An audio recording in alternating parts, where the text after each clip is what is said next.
creo que habíamos visto, si no me equivoco, hasta variables, ¿verdad? Hasta la Sí, clasificación sí, variable. profe. Bien. Sí, profe, está ahí. Bueno, vamos con la próxima clasificación. Esta clasificación desembolso y no desembolso es una clasificación bastante interesante, puesto que en esta clasificación, como así lo dice el subtítulo, dice los costos se agrupan según el periodo contable a que se refiere o se consume. A ver, muchas veces se confunden, ¿sí?, respecto de cuándo un costo está consumido o desembolsado. Puede ser que sean costos que se hayan consumido y desembolsado en el mismo periodo, o costos que se consumen y se desembolsan en periodos diferentes. Como nosotros sabemos, la contabilidad en general se rige por el sistema del devengado. O sea que a nosotros no nos importa el desembolso del costo. Cuando hablamos de desembolso del costo, es cuando nosotros lo hemos efectivamente pagado, ¿verdad? Entonces, van a haber periodos de costos cuyo desembolso se efectúa en el mismo periodo en que se consume el mismo costo. Por ejemplo, compramos materia primas en el mes de abril, ¿sí?, y se consumen en el mismo periodo en que se compran y pagan. ¿Sí? Supongamos, compramos 1000 unidades de materias primas, las pagamos de contado, ¿sí?, y esas 1000 unidades se consumieron en el proceso productivo. Ahora, puede haber periodos en que compramos materiales y materias primas, ¿sí?, las guardamos en stock y no se consumen durante el proceso o el de costo que sería el mes, ¿sí? Se van a consumir en periodos posteriores. O puede haber adquisición de materias primas que se consumen en el periodo en que se adquieren y se pagan en periodos posteriores. La pregunta sería, ¿cuándo debo imputar el costo? ¿Cuando pago realmente el consumo, cuando pago el insumo, la materia prima, o cuando se consume dentro del proceso productivo?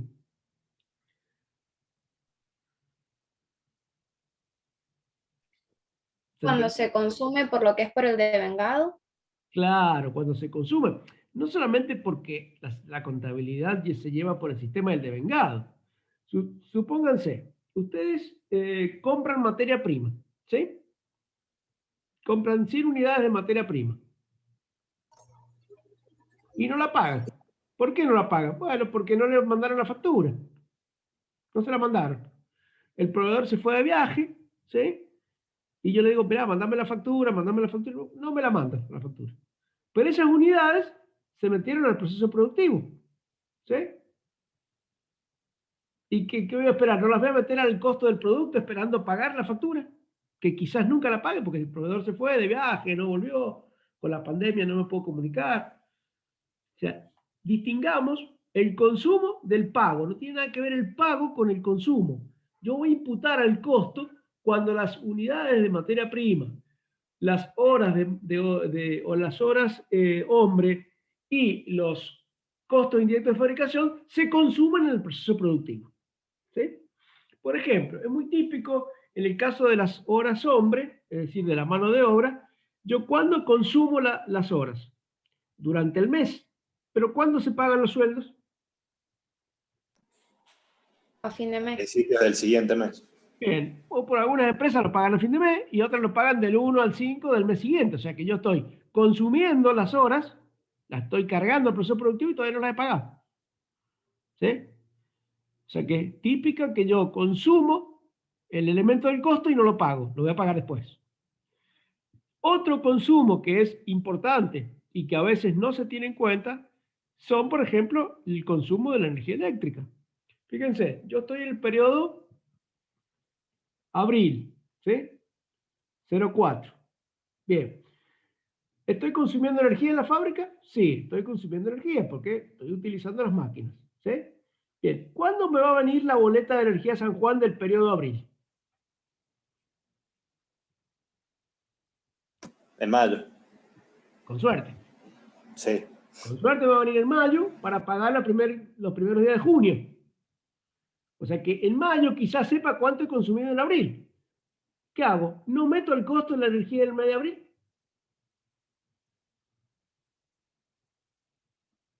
Sí, lo meto porque ya lo consumí, Y por eso. independientemente de cuándo lo pague. Claro, pero no tengo el consumo tampoco, porque no tengo la factura. Claro, no puedo imputar algo que no sé cuánto es. ¿Y qué hago ahí? Y ahí lo estimo. Una Hago una estimativa. estimación. Tengo que meter al costo una estimación de la energía que se ha consumido durante el periodo de abril. Después lo comparo con lo real, ¿sí?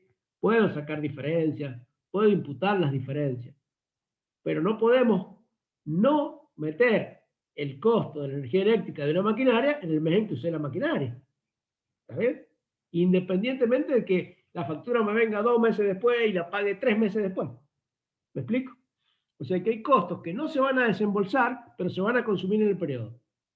Hay costos que se van a desembolsar en el periodo y se van a consumir en el mismo periodo, o hay costos que se van a desembolsar en un periodo y no se van a consumir. Y eso se confunden mucho, por ejemplo, en el caso de la materia prima. Por ejemplo, yo les sé poner en los exámenes, o los prácticos, los vamos a ver también, si compramos 100 unidades de materia prima. Esos 100 unidades de materia prima, ¿las pongo al costo del producto? ¿De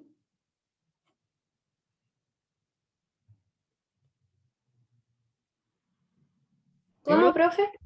Estoy comprando unidades de materia prima. Compro 100 unidades de materia prima en el mes de abril. ¿Qué va el costo del producto? ¿Las 100 unidades? Y las Bueno, correspondientes a la cantidad de productos que haga. Porque si hago 5 y las demás las uso durante el resto del año, ya habría imputado todo eso a principio. Perfecto. Lo que va el costo es las unidades que consumí en el proceso productivo. Porque las otras me quedan en stock.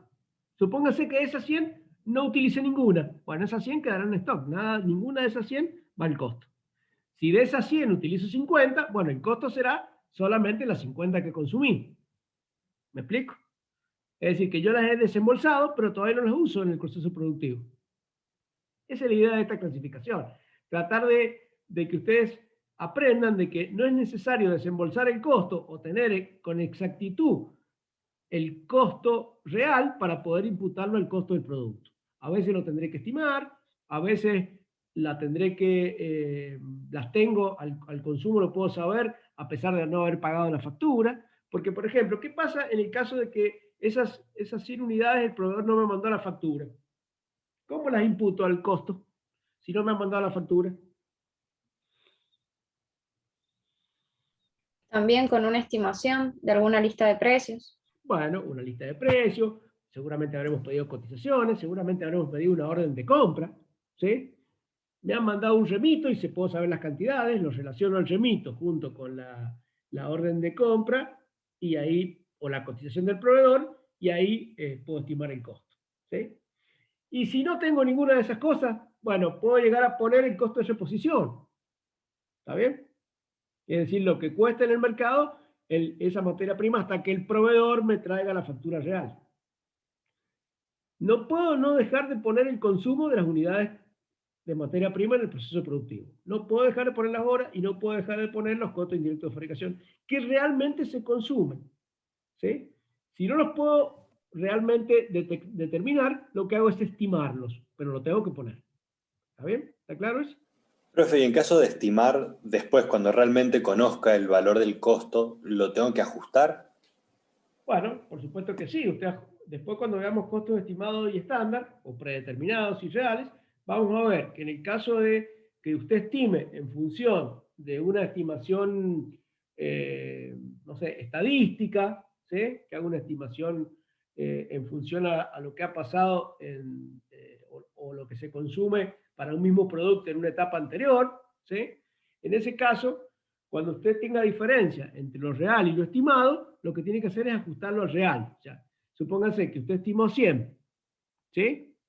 Y después el costo fue 105, bueno, usted tendrá que llevar, usted imputó al producto 100, bueno, le tendrá que poner 5 pesos más. Es decir, que lleva lo real, lo estimado a lo real. Y realmente Bien, perfecto. le queda el costo del producto a lo real. Diferente es el caso de que usted, en vez de estimar, lo que hace o predeterminar en función de estándares. Si usted termina estándares, que es con, como yo creo que se los expliqué, que es con todas las, no sé si hemos llegado a eso, disculpe si no lo he explicado, pero la predeterminación se puede hacer en forma estimada en base a periodos anteriores o puede hacerse en funciones a estándares. Los estándares de producción son utilizando los elementos del costo a la máxima capacidad. Es decir, por ejemplo, que las horas hombre sean exactamente las que se necesitan consumir para fabricar un producto. Que los materiales y materias primas en cantidades sean exactos, que no haya desperdicio, que no haya horas, digamos, de más, que sin trabajar, que los kilowatts consumidos sean específicamente determinados en función a un estudio. O sea, que es difícil determinar estándares de producción. O Sería como estándares. trabajar en el punto óptimo, ¿no? Exacto. Eso es difícil, puesto que siempre cuando hablamos de producción, va a haber desviaciones, ¿sí? Ociosidades. A ver, los empleados deben trabajar 8 horas con la cabeza agacha abajo de la máquina, o dentro de la maquinaria, o en la maquinaria. Es imposible. Siempre va a haber los famosos tiempos perdidos, o improductividad oculta. El empleado no trabaja al 100% de su capacidad. Eso hay forma de medirlo. Después se los voy a enseñar a medir. Porque, a ver, si un empleado hace, por ejemplo, en 8 horas, 2 unidades, ¿sí? Bueno, durante la semana que trabaja 8 horas por 5 días, supónganse, en 40 horas, ¿cuántas unidades hará? Y más o menos 8 por 2, 16 unidades semanales, ¿sí? Bien, si durante la semana hizo 15, bueno, puedo estimar que fue un tiempo perdido, que el trabajador, bueno, no trabajó al 100%, pero tampoco trabajó a menos. Puede que algunas semanas haga 17, ¿sí? O sea, haga una más de las normales o de las estándar. Pero ¿qué pasa si el trabajador que tenía que hacer 16 unidades en la semana hace 6 o 7? ¿Qué van a pensar ustedes? Que algo pasó, alguna improductividad hubo, ¿sí? Bueno, y ahí entro a investigar. ¿Por qué se hizo tan pocas unidades? Bueno, puede ser que sea sin culpa del trabajador, puede ser que se rompió la maquinaria. Eso no es culpa del trabajador. En ese caso, no hay ociosidad y ya se verá cómo se ajusta, ¿sí? Pero si el trabajador estuvo enfermo y no dijo nada, y estuvo en la máquina pero no trabajó, bueno, se considera como una ociosidad. Esas ociosidades, es decir, trabajar menos de lo que corresponde para hacer una determinada cantidad de productos, no va al costo del producto, va a resultado, va a costo de estructura, ¿sí? Se considera como una pérdida. ¿Está claro? Claro, porque no afecta, digamos, directamente a la pérdida. O sea, no afecta al producto, sino a la pérdida. Claro, no afecta al producto, porque si no, cargaríamos una pérdida al producto. O sea, estaríamos activando una pérdida. Entonces, no corresponde. Lo tenemos que extraer del costo del producto, ¿sí? Por supuesto que eso lo vamos a ver en cada uno de los elementos del costo después, ¿está? Pero de esto quiero que sepan lo que está desembolsado y no desembolsado y si entra el costo o no entra el costo. Independientemente de que se pague o no, cuando entra el costo, ¿sí? Cuando se consume. ¿Está bien? Cuando se consume. Bueno, Profe, sí. Sí, sí, lo escucho. perdón, yo no entendí la parte, o sea, cuando en la segunda flechita que dice costos cuyos desembolsos se realizó en periodos anteriores y sale, por ejemplo, compra de materias primas que quedan en existencia. O Bueno, sea, ese es el caso de no que yo entiendo. compro 100 unidades de materia prima y no las consumo. El ejemplo que yo Bien, di. bien. Compré 100 unidades y las tengo en stock. ¿Sí? ¿Va el costo del producto de las 100 unidades? Yo las compré y las pagué. Entonces, es muy No, común no. que los exámenes pongan las compras como consumos. Eso es lo que le quería decir. Yo dice, compré 100 unidades. Ah, bueno, ese es el costo del mes, 100 unidades de materia prima. No, de las 100 tengo que ver cuántas se consumieron en el proceso productivo. Quizás no se consuman ninguna de esas que compré. Se consuman en el mes siguiente. Entonces, se desembolsaron en el mes anterior, pero las consumí en este periodo. ¿Está bien? Que en este caso sería el periodo posterior. ¿Se Bien, entendió? profe. Gracias. Bien. Eh, bueno, ahora sí entramos a los costos históricos y predeterminados. Ah, Eh, profe, sí, le quería consultar otra cosa. Es que justo en el PDF que usted nos ha mandado, después de las 3 flechitas, digamos, dice normal y anormal. Y sale ver, o sea, entre paréntesis, y en el Power no estaba. Y no está acá normal y anormal, a ver. No, bueno. No lo vemos ese. Si no lo hemos visto acá, no lo vean. Ya lo vamos a ver Bueno, después ese tema en otro lugar. Ahí cuando veamos ociosidad, ahí vamos a ver eso. Llegamos con el histórico y predeterminado. Bueno, ya dijimos que, y lo vamos a ver en una evolución histórica del costo, en principio solamente se determinaban costos a posteriori, es decir, yo fabricaba el producto y podía saber cuánto me costaba. Como una de las finalidades del costo era precisamente colocarle el precio al producto que estoy fabricando, los costos históricos poco me servían. ¿Sí? Tienen la importancia desde el punto de vista que son los costos realmente incurridos. ¿Sí? Son los que realmente se consumieron en el proceso productivo. Pero la información que proporciona es tardía, ¿sí? Es a destiempo, ¿sí? Tampoco nos permite conocer o qué pasa en el caso de que existan costos fluctuantes, porque como yo solamente coloco costos incurridos, puede ser que en el caso de la mano de obra, por ejemplo, recién dije que en el caso de que estuvo parada la maquinaria, ¿sí? Todos esos costos los voy a colocar, si yo digamos, eh, los calculo una vez terminado el proceso, voy a tener muchas horas para pocos productos, porque en realidad no se fabricó, porque la máquina estuvo rota, ¿sí? Entonces, esos costos de paro, de estado de paro de la fábrica, ¿sí? No se pueden determinar, porque no tengo con qué compararlos, ¿sí? En cambio, si yo puedo llegar a estimar los costos y digo, bueno, tienen que hacer 200 productos al mes y se hicieron 100, bueno, y ahí puedo averiguar, ¿sí? ¿Por qué se hicieron 100? Bueno, se hicieron 100 porque la máquina se rompió, ¿sí? De otra manera quizás no puedo llegar a averiguar. Pero sí la ventaja principal es que yo puedo tener el costo real, ¿sí? De la producción en un periodo determinado, ¿sí? Ese costo real me va a servir de comparación con el estimado para después esas desviaciones entre lo real y lo estimado, ¿sí? Vayan a uno u otro lugar, es decir, si van al costo del producto o si se van a meter a costo de estructura o a gasto. Los predeterminados son los que se realizan antes de comenzar el producto, ¿sí? Y tenemos de dos tipos, los estimados y los estándar, que más o menos recién lo expliqué. El costo estimado consiste en calcular los materiales, mano de obra, CIF, antes de iniciar la producción, tomando como base costos reales de periodos anteriores, costos similares de productos similares de periodos anteriores, y el costo real después, para compararlo, me va a servir como base para la próxima estimación. ¿Sí? Si hay diferencia entre los costos estimados y los costos reales, la diferencia se imputa al costo del producto. Es decir, que en definitiva, lo que hago yo solamente es predeterminar el costo para trabajar durante el periodo, pero después lo ajusto a lo real.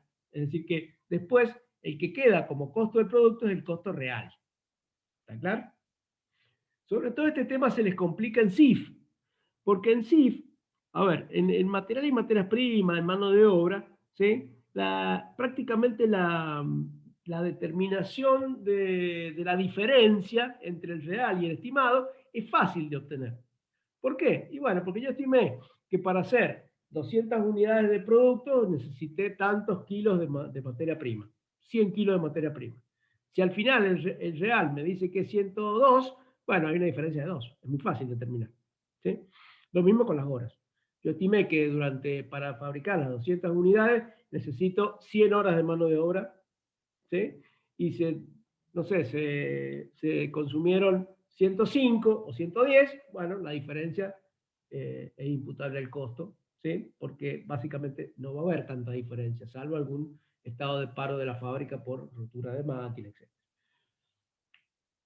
El problema se presenta en los costos indirectos de fabricación, porque los costos indirectos de fabricación, nosotros tenemos dos cuestiones ahí.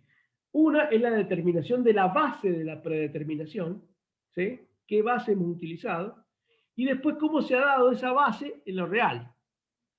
¿Sí? Ya lo vamos a ver bien en SIF. Entonces vamos a tener unas diferencias de bases utilizadas, que pueden ser, por ejemplo, cantidad de horas de mano de obra estimada y real consumida. Entonces yo hago una diferencia entre la base real y la base estimada. Y después hago una diferencia entre el monto real de los costos indirectos de fabricación y el costo estimado. O sea que va a haber una doble diferencia, una diferencia de base y una diferencia de monto. Y les cuesta muchísimo entender eso. Porque en realidad la única diferencia es la de monto. ¿Sí? Yo tuve una estimación de 100 pesos de costo indirecto de fabricación y el costo real fue 105. La única diferencia va a ser 5 pesos. ¿Sí? Sin embargo, lo que yo pretendo resolver es que esos 5 pesos, ¿por qué se produjeron? Como fueron la imputación de los costos indirectos, se hace a través de bases de estimación o bases de prorrateo, tengo que averiguar cuáles fueron las diferencias de bases, para después tomar esas bases reales como predeterminadas en el periodo posterior. O sea que ahí en SIF se complica un poquito. ¿Está bien? Pero lo vamos a ver después en la unidad específica de SIF. ¿Está? Profe, Sí. o sea que las diferencias que dice ahí el costo estándar, esa diferencia la imputo al costo real. No, el estimado. Cuando usted hace estimado Ah, bien, contra bien, real, va al costo del producto. Es decir, que le va quedando, bien, le queda el costo real. ¿Saben? Ahora, bien. cuando yo utilizo costos estándar, es decir, en condiciones suponiendo un cierto grado de eficiencia de costo, con las condiciones normales de fabricación y funcionamiento de la fábrica, sin desperdicio de mano de obra, sin desperdicio de materiales, sin consumos excesivos o raros de costos indirectos de fabricación, se supone que el estándar es el ideal. Y yo no debería moverme del estándar. ¿Sí? Si me muevo del estándar, o tengo un resultado positivo o un resultado negativo. Si me moví mejor que el estándar, bueno, tuve una eficiencia. ¿Sí? Si me moví por fuera del estándar, es decir, más alto que el estándar, tengo una ineficiencia. Y esas ineficiencias se registran en resultados negativos. ¿Está bien? O sea que el costo del producto, ¿cuál va a ser? El estándar. ¿Está claro? O sea, el estimado. El estimado estándar. Bien, bien. ¿Está claro? Porque como nosotros, a ver, como en la realidad es difícil manejarse con estándares de producción, ¿sí? Lo que vemos en la práctica nosotros es solamente estimados.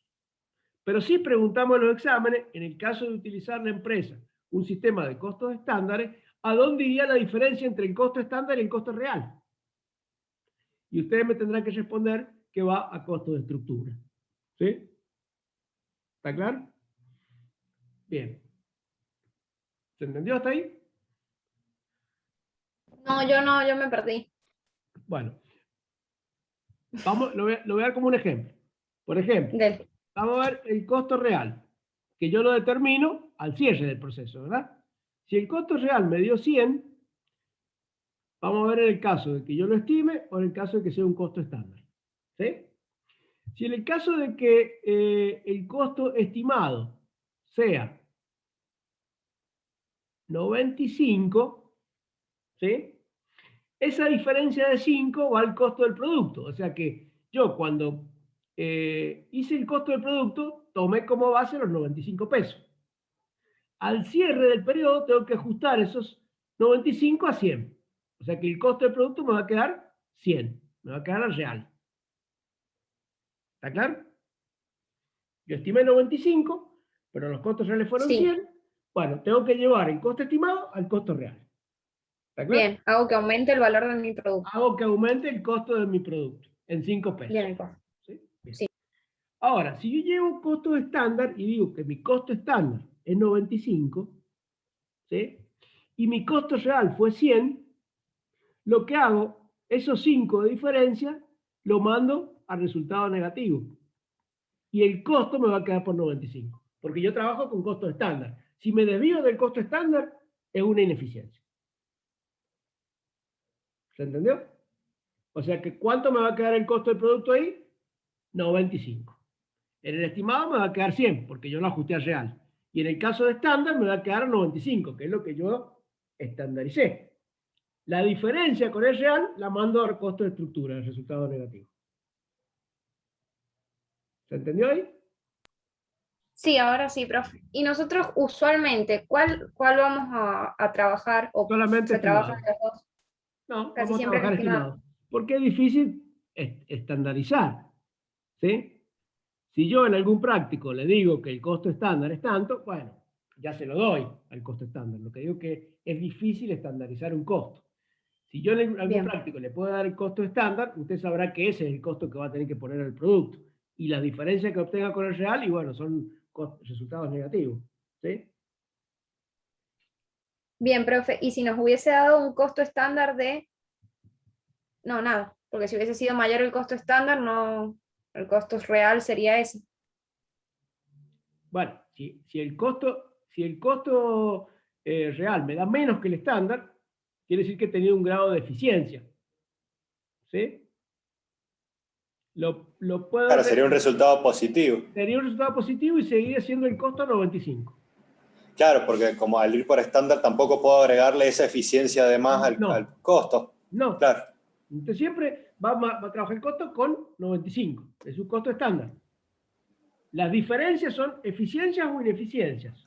que será un resultado por fuera del costo. Por fuera del costo. Exacto. Perfecto. Por eso es Perfecto. difícil trabajar con estándar, porque usted dice, y siempre va a tener el mismo costo, no va a cambiar nunca. O sea, es difícil. Aparte que hay que Eso, estandarizar profe, el costo.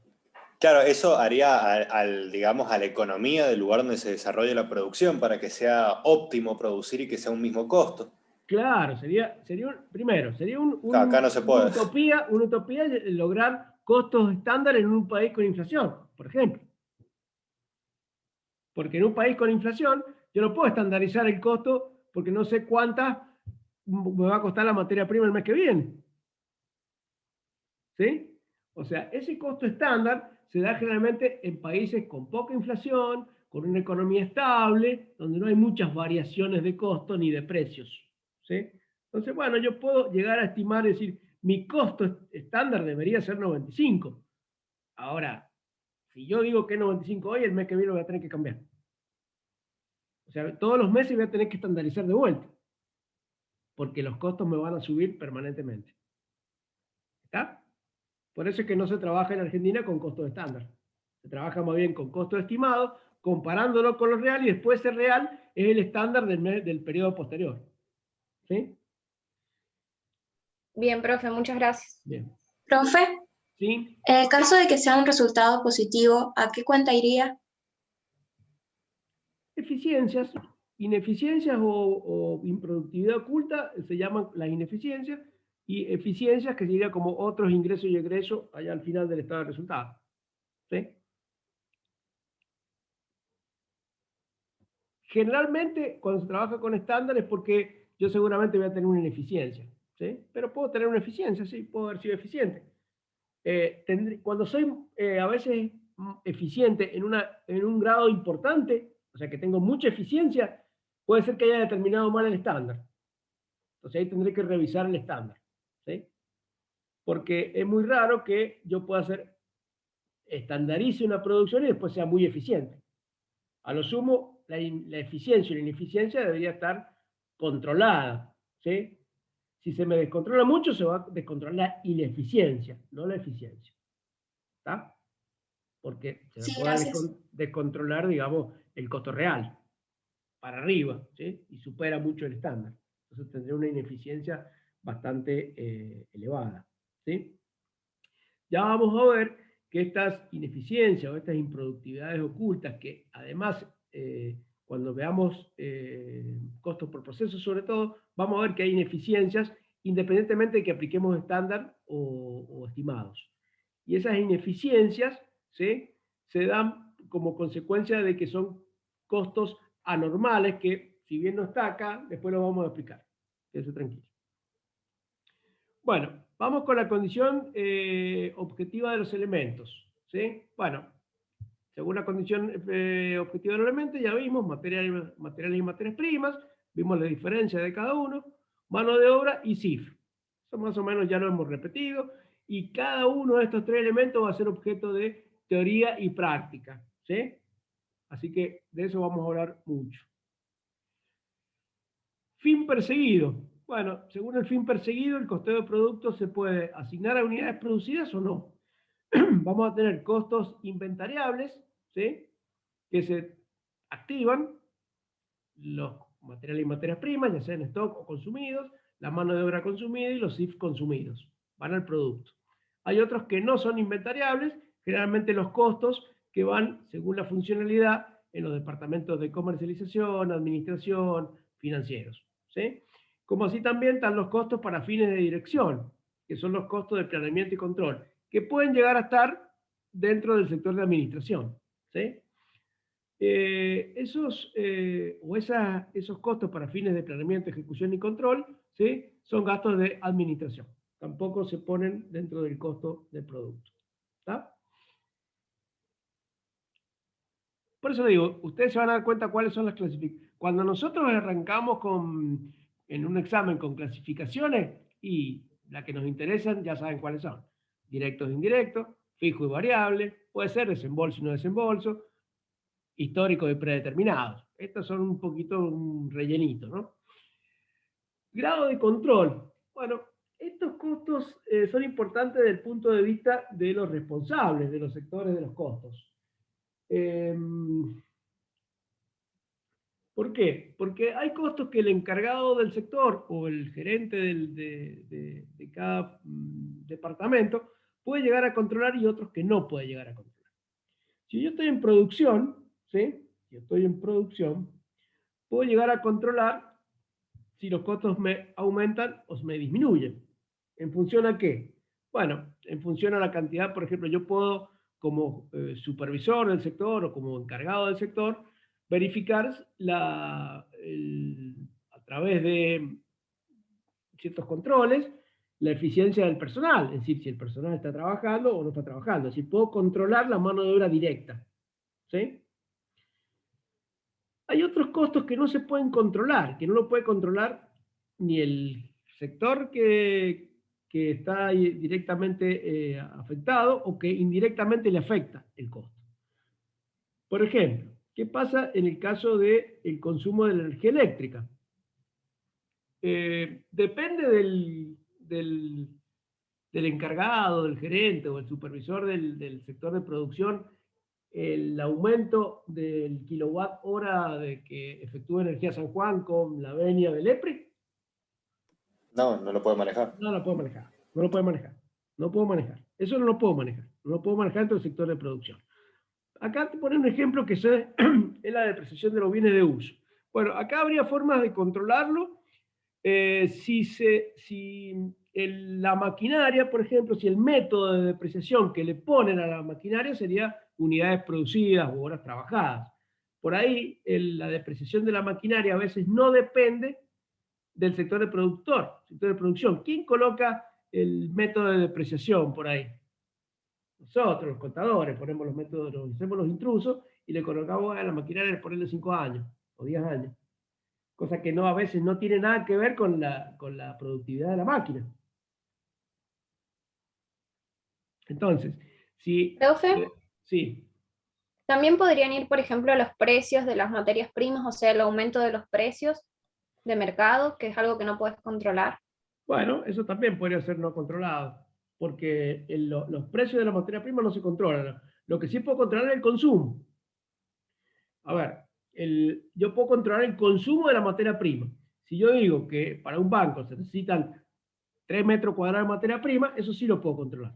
Por supuesto que el precio de la materia prima no lo voy a controlar, pero sí es controlado el consumo de la materia prima en cuanto a cantidad, ¿sí? Lo mismo con la mano de obra. Yo puedo controlar la cantidad de horas, pero no puedo controlar o escapa de mis manos el convenio colectivo del sector, cuando haya aumentos o haya adicionales y todo lo demás, ¿sí? Lo controlable básicamente es la unidad física, ¿sí? Lo que no puedo controlar son los precios, básicamente, ¿sí? En este caso. Bueno, según el tipo de industria, también es una clasificación importante porque básicamente así vamos a ver la acumulación de los costos, ¿sí? Los costos se acumulan en función a órdenes de producción o en función a procesos. Si la empresa funciona bajo pedidos especiales, por encargo, lotificada, diversificada, por ejemplo, una mueblería, ¿sí? Una empresa, una carnicería que hace cortes, ¿sí? Bueno, en este caso estamos haciendo órdenes de producción. ¿Por qué? Cada orden de producción, ¿sí? Va a ser un producto. Por ejemplo, en el caso de una mueblería, si me encargan un placar, va a ser una orden de producción. Y esa orden de producción, hasta que no se termine, no se va a tener el costo real. Esa orden de producción puede tardar un periodo de costo o varios periodos de costo. Recordemos que los periodos de costo son generalmente un mes, ¿sí? O puede terminar menos de un periodo de costo. Puedo hacer el placar en 2 semanas, ¿está bien? Pero el costo de la orden de producción, una vez que se termine, conozco el costo real. Y ahí puedo llegar a empezar a, digamos, comparar con el costo